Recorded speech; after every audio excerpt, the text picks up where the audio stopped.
수요예배 우리 계신 하나님의 말씀은 신약성경 사도행전 13장 1절부터 3절까지의 말씀입니다. 신약성경 208쪽입니다. 사도행전 13장 1절부터 3절까지의 말씀입니다.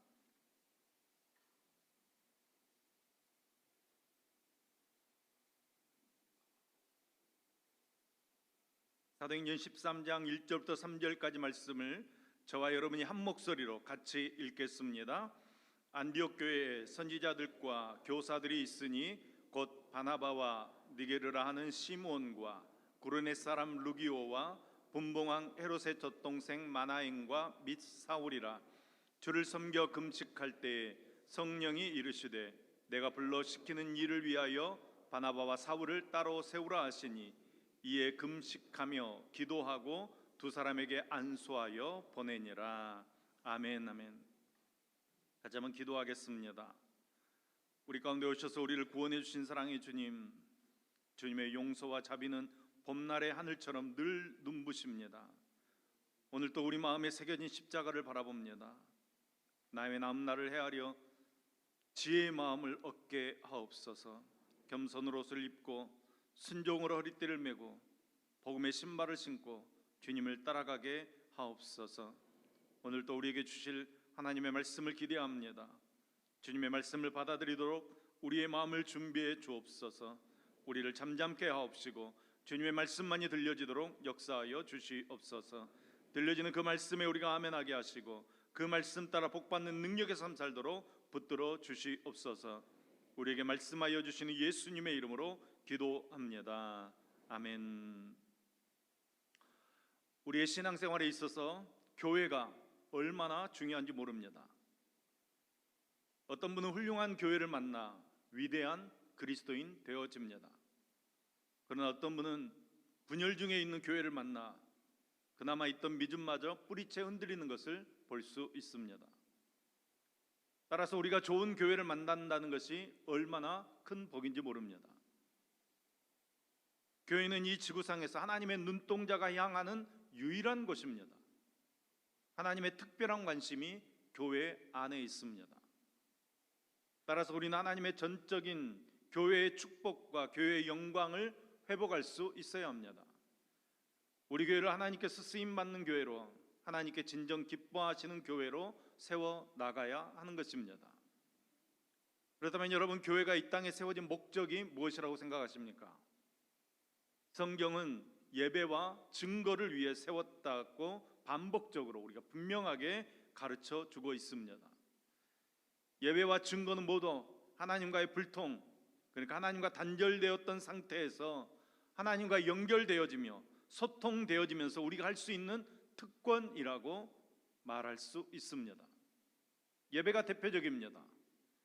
예배는 하나님 앞에 나아갈 수 없었던 우리들이 하나님 앞으로 나아가는 길이 열린 것입니다. 죄를 지음으로 하나님을 떠났던 우리에게 하나님께서 친히 하나님께로 나아갈 수 있는 길을 열어주시는 것입니다. 구약에서는 제사를 통해 하나님께 나아갑니다. 그리고 예수님께서 이 땅에 오신 이후로는 예수님의 공로를 의지하여 우리는 하나님께로 나아갑니다. 그러니까 예배는 하나님께 나아가는 길이 열린 것입니다. 그러면 증거는 무엇입니까? 하나님께서 창조주로서 이 세상을 통치하고 계시는데 그 통치를 거부하고 있는 인간들에게 하나님의 통치를 이룰 수 있도록 우리에게 열린 길이 증거입니다. 하나님의 살아계심과 하나님께 예배드려야 할 이유들을 알림으로써 더 많은 사람들이 나아가서는 온 세계가 하나님 앞에 나올 수 있도록 하는 일이 증거하는 일입니다. 이 증거는 두 가지 영역에서 증거되어져야 합니다. 믿지 않는 사람들에게 하는 증거가 있고 믿는 사람들에게 하는 증거가 있습니다.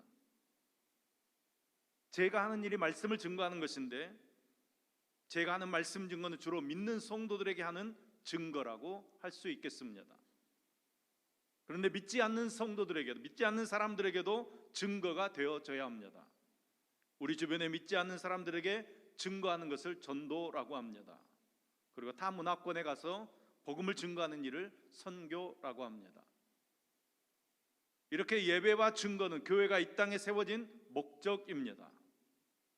그 예배와 증거를 더 잘하기 위해 교제, 교육, 봉사와 섬김, 그것이 밑바탕에서 잘 받쳐줘야 하는 것입니다. 그런데 그 일은 우리 힘으로 할 수 있는 일이 아닙니다. 성령님께서 우리가 교회를 건강히 세우고 격려하는 데 사용할 수 있도록 고유한 은사를 주셔서 교회를 세워 가시는 것입니다. 우리 각 성도에게는 동일한 성령님께서 내주하셔서 역사하심으로 예수님께 속한 사람은 모두 예수님의 몸인 교회의 지체입니다. 여러분, 지체라는 말이 무슨 말입니까? 자신만의 고유한 역할이 있다는 것입니다.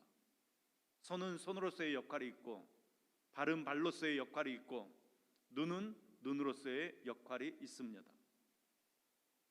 또 여러분, 지체라는 말은 내가 머리가 아니라는 것입니다.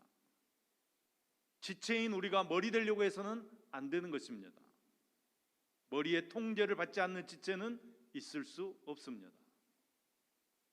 더 나아가 지체라는 말은 나 혼자서는 아무것도 할 수 없다는 것입니다. 지체가 모여서 한 몸이 되어져야 걸을 수 있습니다. 말도 할 수 있습니다.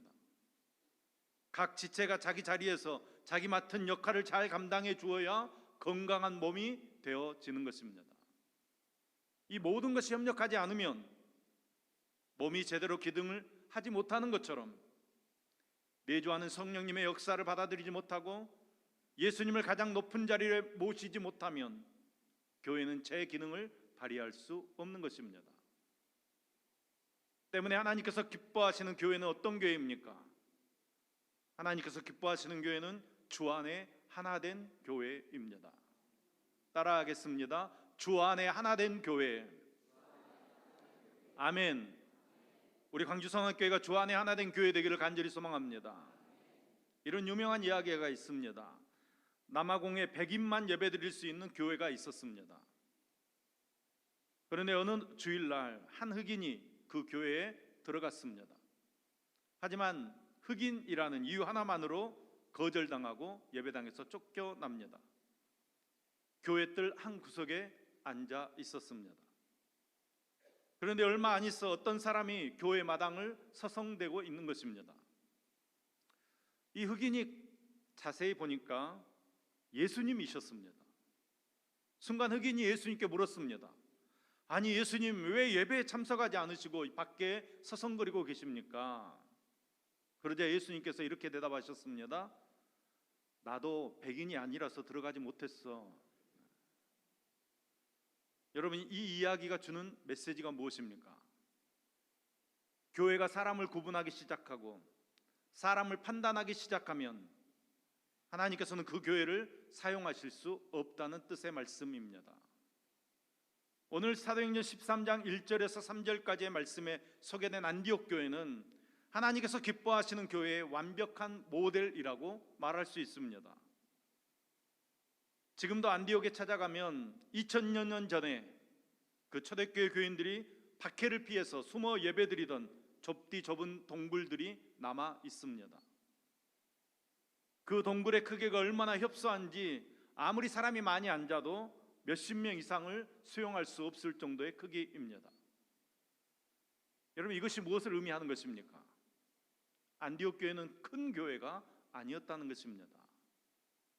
오히려 규모도 작고 인간적인 눈으로 볼 때는 보잘것없는 조그만 교회였다는 것입니다. 그런데 놀라운 것은 그 조그만 교회가 로마 제국의 역사를 완전히 뒤바꾸는 능력 있는 일을 행했다는 것입니다. 여러분, 그것이 어떻게 가능했습니까? 안디옥 교회를 이렇게 소개합니다. 우리 1절 말씀을 같이 한 목소리를 읽겠습니다. 우리 사도행전 13장 1절 말씀 우리 같이 한 목소리를 읽습니다. 시작.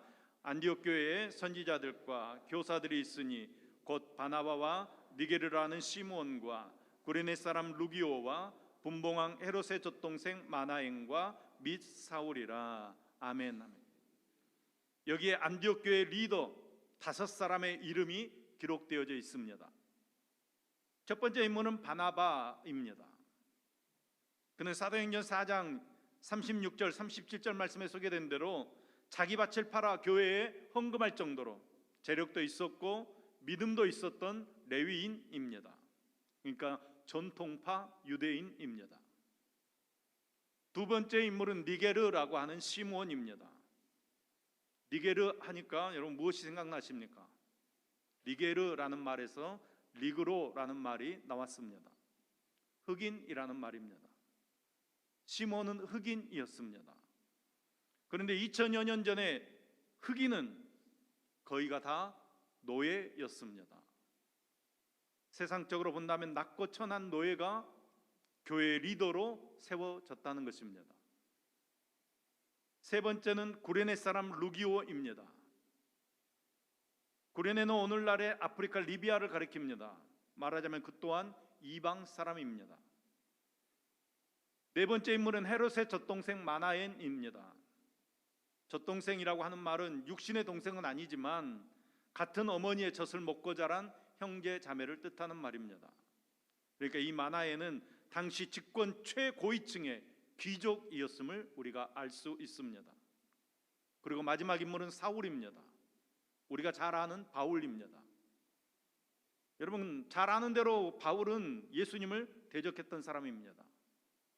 그는 그리스도인들을 색출해서 핍박하고 연행해 가던 사람이었습니다. 여러분 어떻습니까? 이 다섯 사람은 달라도 너무 다른 출신 배경을 가지고 있습니다. 한 사람은 노예이고, 한 사람은 당시 집권 최고위층 귀족이었습니다. 한 사람은 정통파 유대인이었고, 다른 한 사람은 이방인이었습니다. 더군다나 한 사람은 예수 믿는 사람들을 집요하게 박해했던 사람입니다. 이들은 서로가 달라도 너무 잘나서 한 자리에 앉아 있는 것 자체가 불가능해 보이는 그런 사람들입니다. 그럼에도 불구하고 그들은 예수 그리스도 안에서 하나된 아름다운 교회를 이룬 것입니다. 주님의 마음으로 서로를 포용하고 용납하면서 주 안에 하나된 교회를 이루었던 것입니다. 우리 교회가 진정 쓰임받는 교회 되려면 안디옥 교회처럼 모든 사람을 포용하고 또 모든 사람을 품을 수 있는 하나된 교회 되어져야 합니다. 그런데 저는 가끔 교회에 대해서 자부심을 갖는 사람들 중에, 성도들 중에 이런 말씀하시는 분들을 만나게 됩니다. 우리 교회는 수준 있는 사람만 모여. 아멘 안 하시기를 잘하셨습니다. 여러분 이런 교회가 좋은 교회입니까? 여러분 진정한 의미에 있어서 좋은 교회 아닙니다. 좋은 교회는 수준이 높든지 낮든지 어떤 사람도 그 교회에 와서 하나 될 수 있어야 합니다. 또 어떤 분은 이런 얘기합니다. 우리 교회는 믿음 좋은 사람만 다녀. 여러분 이런 교회가 좋은 교회입니까? 이 교회도 진정한 의미에서는 좋은 교회 아닙니다. 교회는 믿음 좋은 사람만 다녀서는 안 됩니다. 믿음 없는 사람도 다닐 수 있어야 합니다. 믿음 없는 사람들이 믿음 좋은 사람으로 세워지는 교회가 좋은 교회입니다. 믿음 좋은 사람들이 다른 믿음 없는 사람들 전도해서 그들을 믿음 좋은 사람으로 변화시키는 교회 되어져야 합니다. 여러분 교회의 힘은 교회의 재력에 있지 않습니다. 교회의 힘은 성도들 개인의 능력에 있지 않습니다. 교회의 이름은 교인들의 숫자에 있지 않습니다. 교회의 힘은 주님 안에서 서로 사랑하고 하나 되어지는 데 있는 것입니다. 그래서 주님과 같은 말, 같은 마음, 같은 뜻을 품고 주님과 같은 열매를 맺는 교회가 능력 있는 교회입니다. 건강한 교회입니다. 우리 광주성안교회 모든 성도들이 안디옥교회 성도들처럼 주 안에서 서로 하나 되어 하나된 교회를 이루어서 정말로 하나님의 마음을 시원하게 해드리는 교회 될 수 있기를 간절히 소망합니다. 두 번째로 하나님께서 기뻐하시는 교회는 영적으로 충만한 교회입니다. 따라하겠습니다. 영적으로 충만한 교회. 아멘. 우리 교회가 영적으로 충만한 교회 되기를 간절히 소망합니다. 하나님께서는 영적으로 충만한 교회를 기뻐하십니다. 육적으로 풍성한 교회를 결코 기뻐하지 않으십니다. 우리가 교회 안에서 경험할 수 있는 가장 큰 비극은 영적인 체험 없이도 교회에 다닐 수 있다는 것입니다. 구원의 확신 없이 참 믿음을 배우지 못해도 교회에 다닐 수 있습니다. 이처럼 엄청난 비극이 없습니다. 교회는 하나님과 영적인 만남이 이루어지는 곳입니다. 우리 교회 안에 하나님과의 영적인 만남이 일어나기를 간절히 소망합니다. 사도행전 13장 2절 말씀입니다. 오늘 본문 2절 말씀입니다. 주를 섬겨 금식할 때 성령이 이르시되 내가 불러 시키는 일을 위하여 바나바와 사울을 따로 세우라 하시니. 아멘. 여기 주를 섬겨라고 할 때 이 섬긴다라는 말은 본래 예배 드린다라는 말입니다. 그런데 예배를 드리는데 뭐 하면서 예배를 드렸다고 말씀하고 있습니까? 금식하며 예배를 드렸다는 것입니다. 그러니까 영적인 은혜를 사모하는 교회였다는 것입니다. 그때 성령의 음성이 들려옵니다. 성령이 이르시되 내가 불러 시키는 일을 위하여 바나바와 사울을 따로 세우라. 누가 이르시되? 성령님께서 이르시되. 그러니까 안디옥 교회는 예배 중에 성령의 음성을 들었다는 것입니다. 우리 강주 성안교회가 진정 하나님께 쓰임받는 교회 되려면 여러분이 성령의 음성 듣게 되기를 간절히 소망합니다. 함께 모여서 예배 드려야 합니다. 근데 그 예배 중에 예배 드리는 가운데 하나님의 세미한 음성을 듣는 영적인 분위기가 되어져야 하는 것입니다. 그런데 우리 교회가 영적인 교회 되기 위해서 꼭 필요한 것이 있습니다. 확고한 신앙 고백이 있어야 합니다. 마태복음 16장에 보면 예수님께서 빌립보 가이사랴에 들어갔었을 때 제자들에게 물으십니다. 얘들아, 세상 사람들이 나를 누구라고 하느냐? 엘리야나 예레미야 같은 선지자라고 이야기합니다. 그래? 그러면 너희는 나를 누구라고 하느냐? 그때 베드로가 유명한 신앙 고백을 했습니다. 주는 그리스도시요 살아계신 하나님의 아들이십니다. 바로 예수님께서 인류를 구원하실 구원자이시요 하나님의 아들이시라는 고백입니다. 이에 예수님께서 말씀하십니다. 내가 이 반석 위에 내 교회를 세우리라. 아멘. 곧 베드로의 이 신앙 고백 위에 우리 주님께서 교회를 세우시겠노라고 말씀하시는 것입니다. 그러니까 여러분, 우리가 진정한 교회, 영적인 교회가 되려면 언제 어디서나 예수님께서 나의 참 구원자이심을 고백하는, 흔들리지 않는 믿음의 고백이 있어야 한다는 것입니다. 그리고 또 하나 필요한 것 있습니다. 그것은 먼저 믿은 우리들이 나중 믿는 사람들을 영적으로 세워줄 수 있어야 한다는 것입니다. 우리가 나무를 생각해 보면 쉽게 이해할 수 있습니다. 여러분, 나무를 생각해 보면 나무가 자랄 때 먼저 땅에서 순이 돋고 줄기가 나옵니다. 그리고 첫 번째 가지가 나옵니다. 그리고 시간이 지나면 두 번째 가지가 나옵니다. 그러면 여러분에게 한 가지 묻겠습니다. 두 번째 가지가 첫 번째 가지 밑으로 내려갑니까? 위로 올라옵니까? 위로 올라옵니다. 그러면 세 번째 가지는, 두 번째 가지 위로 올라갑니까? 밑으로 내려갑니까? 위로 올라갑니다. 그 다음 가지는 그 위에, 또 그 다음 가지는 그 위로 올라갑니다. 나무는 언제나 제일 마지막에 나온 가지가, 그러니까 가장 연약한 가지가 제일 윗자리를 차지합니다. 하지만 여러분, 우리는 어떻습니까? 가장 오래되고 가장 강하다고 생각하는 사람들이 언제나 위로 올라갑니다. 위로 올라가서 연약한 사람들 지배하려고 합니다. 절대로 밑으로 내려가지 않습니다. 그렇지만 나무는 그렇지 않습니다. 나무는 먼저 나온 가지가 가장 나중에 나온 가지 밑자리에 있습니다. 강한 가지가 연약한 가지 밑자리를 차지하고 있다는 것입니다. 나무가 폭풍이 와도 흔들리지 않고 자기 자리를 지킬 수 있는 데는 그 강한 가지들이 밑에서 버텨주고 있기 때문입니다. 먼저 된 가지가 나중에 나오는 다른 가지들을 위해서 밑가지가 되어주기 때문입니다. 여러분, 이 교회도 마찬가지입니다. 우리 교회가 진정으로 영적인 교회 되려면 오래된 성도는 처음 나오는 성도의 밑받침이 되어 주어야 합니다. 오래된 성도는 처음 나온 성도의 밑에서 그들을 영적으로 이끌어주는 그런 관계가 형성되어져야 합니다.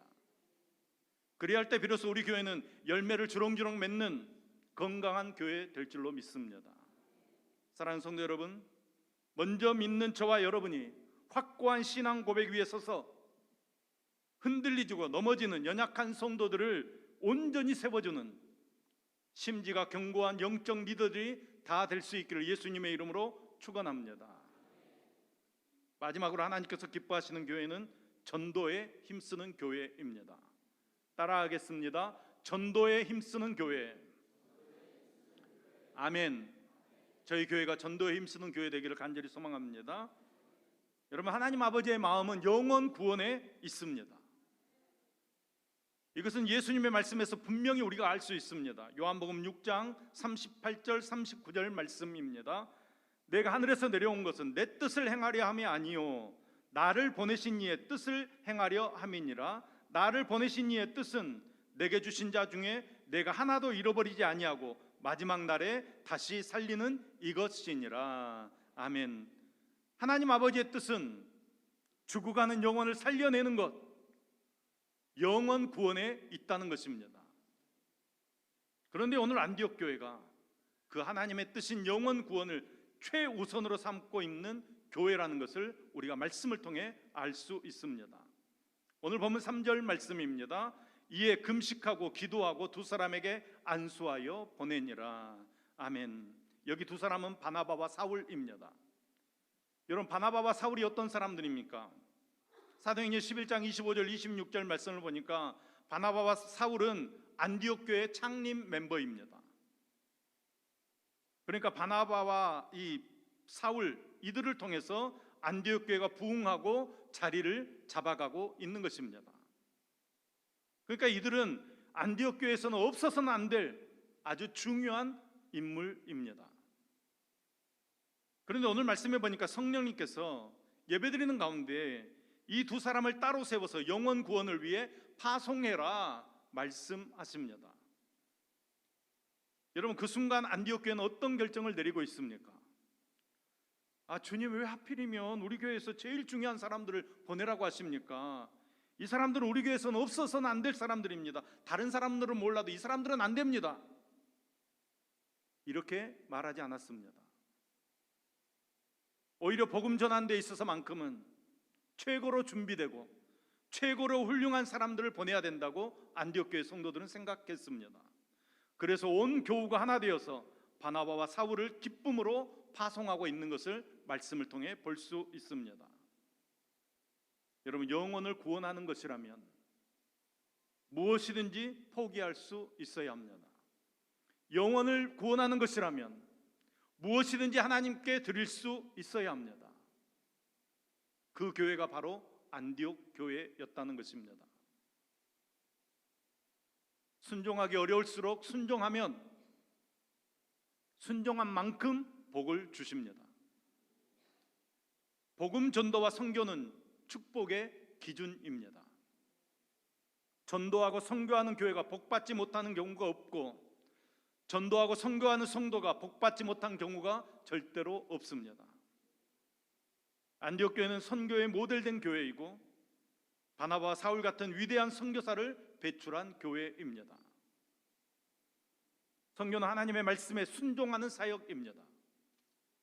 아울러 은혜와 복이 임하는 사역입니다. 따라서 우리 교회가 선교에 힘쓸 때 능력이 나타납니다.